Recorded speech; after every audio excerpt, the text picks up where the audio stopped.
he had an offer or offered to manage or just come in with a Lacey Evans, but he said they offered him a ridiculously low amount of money to do that thing. But I think had Slaughter come in and been with her in that Marine gimmick and with her with the Cobra clutch and the videos of him instructing her how to put that in, I think that would have been a moneymaker for sure.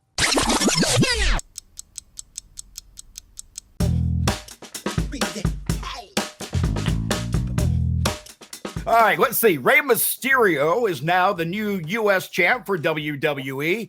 And the question is, should they have put that belt on him or should it have gone to someone younger on the roster? I got my own thoughts. How about you two? What do you think?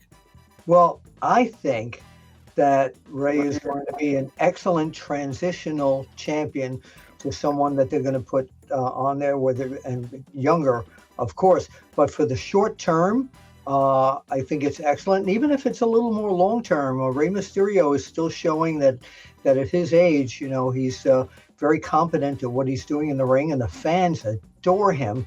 And somehow, what I'd like to see, of course, is his son Dom Dom challenge him for the U.S. title and take it. Now Dom Dom's got the U.S. title and the NXT North American title. That's what I think would draw money.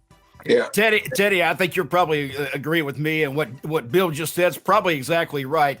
Rey Mysterio is basically, I don't want to diminish who Rey Mysterio is in the company, but he is a buffer kind of champion, because they were trying to move that belt to someone who needs to be placed on. And we lost Teddy completely. Teddy, you there? Well, we'll get him back. I'm sure he'll pop back in. But go on with your thoughts, Mac. Yeah, I'm just thinking that he was a buffer champion. I'm not sure that the champion that he won it from, of course, that being Austin Theory, I don't think Theory had the background in him to hold or pull anybody up with him. So they needed to put that belt on somebody who could lift a younger talent back into it. Where do you think they're going to go with Austin Theory? Because right now, I mean, he's going to get another shot. He's going to get a shot at the U.S. Championship.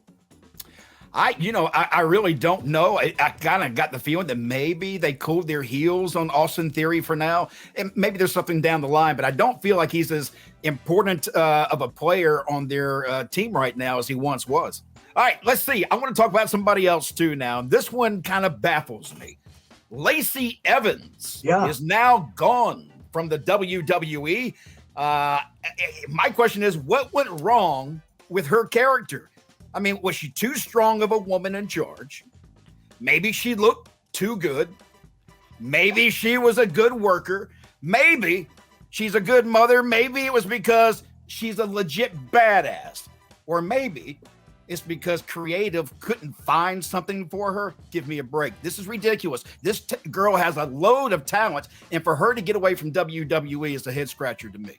Well, it's a head scratcher to me too, but they really kept trying different directions. And I think like when she first came to WWE, it went on so long with these promos that she was doing but it didn't create the fever pitch, I think, that they anticipated it was going to do. And then she, unfortunately, the gimmick with the Cobra clutch got a lot of people angry. And I think she got fed up with all the negative stuff that people were talking about her on the internet. And I understand now that she's, opening, I think, a family restaurant or something. And it's a little deli kind of bar, yeah. Yeah, but I have a feeling that she's going to make a fortune on fans only.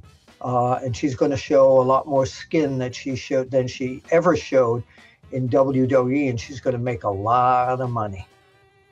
Well, Teddy, that's the name of the game, a lot of money. So my thing with this, I don't really, I don't really know her that well, but I've seen her, and I agree certainly with Bill, and you too, Mac. She's an outstanding worker, man. She looks great, and I think she's in a position where she don't have to take any stuff off of anybody. So I believe, and like I said, I don't know. I kind of agree with what you said, Mac, about I think she's pretty much fed up with all the politics in this business, and she knows that she don't have to really take this. She can go on and she can be successful in something else. And I think that's how she made her decision to just let this alone and go on and do her own thing. And she's probably made the right decision. I don't know, but God bless her, and I hope whatever happens for her, I hope it's all for the best. Back in the magazine days, we would have sat around the editorial desk and probably come up with a headline in the magazine, "Are the fans responsible for Lacey Evans quitting WWE?" Because so much of the stuff that she read on the internet about herself, there was so much negativity. Anybody would just get fed up with stuff like that. So I think it's partially the storylines, and I think it also might be the response from the fans to those storylines. Well, some people take the heart, and they just really let some of that stuff that the fans say get next to them. That's not how you defeat the fans, by leaving WWE because you can't take no more of their ridicule or whatever. I think you stay in WWE and prove to the fans that all that stuff you were saying was totally a lie and it was all wrong. So you have to learn how to play this game. This is a game here. And Lacey, she's been around for a while, but I don't think she's really smart enough to play. She just, fans got to her, man, and that's not how you beat the fans. Yeah, if she took the advice of the fans, then this time the fans won. Well, a great example of somebody who didn't let the fans get to him, even though the fans were all over him, is Roman Reigns. The fans were all over Roman Reigns, but he stuck it through, and look where he is now. The fans don't pay your bills.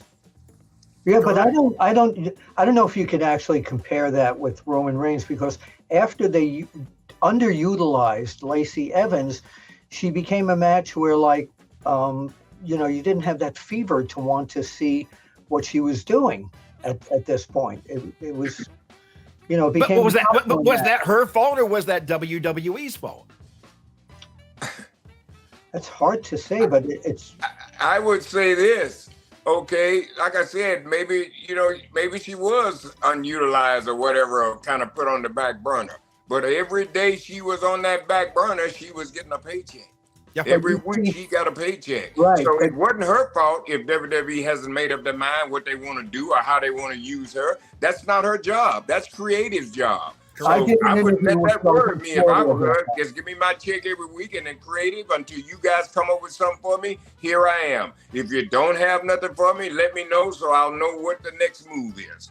Now, I talked to Sergeant Slaughter about that, and he said that he had an offer or offered to manage or just come in with a Lacey Evans, but he said they offered him a ridiculously low amount of money to do that thing. But I think had Slaughter come in and been with her in that Marine gimmick and with her with the Cobra clutch and the videos of him instructing her how to put that in, I think that would have been a moneymaker for sure. Well, I do too. I agree with that because Slaughter was over, and he's over right now. I mean, I do sometimes a lot of signings with him, and he has a line of people, to see him. So I think that would have been a great idea too. Yeah, it's funny. I see Slaughter at a lot of shows, and it never ceases to amaze me. His line is one of the longest. Over all these years, Sergeant Slaughter still will carry one of the longest lines at a fan fest. Yes. What we're going to do real quick before we get out of time completely is, Bill, normally I'm asking Teddy about road stories and things that happened to him on the road. We hear him all the time, especially on Road Trip After Hours, which is what that show's actually about. So you can join us every Friday on YouTube, Teddy and I, for that. But Bill, I'm curious, any road stories from your perspective in the old days of wrestling that you can share? In the old days, let's talk about Hawk and Animal. We don't care. I stayed over Hawk's house one night, and the next morning he and Animal were going to take me to this radio station at 7:00 in the morning for them to do a promo and then go to the gym. Well, the studio was about 45 minutes away from where they lived. 6:45, they get in the van. Let's get in and they're speeding on the highway in the rush hour in the Minneapolis area, speeding. And it got to the point they're honking the horn. People are like not moving. So they went and they got on the side shoulder and started driving sideways on the shoulder. I'm totally panicking here. And Hulk's going, "What's the matter, Billy boy? You getting car sick?" So the cops come and they stop them sideways and they said, "What the? Oh, it's the road warriors. We got to get to this effing station. Okay, just get back on the road here. We'll make an aisleway for you." And they spread the rush hour traffic apart, and we made it right there at about 3 minutes after 7 to the radio station. I was never so car sick in my life. Did you ever ride with them again? Yeah, we had to go back home later. That was normal.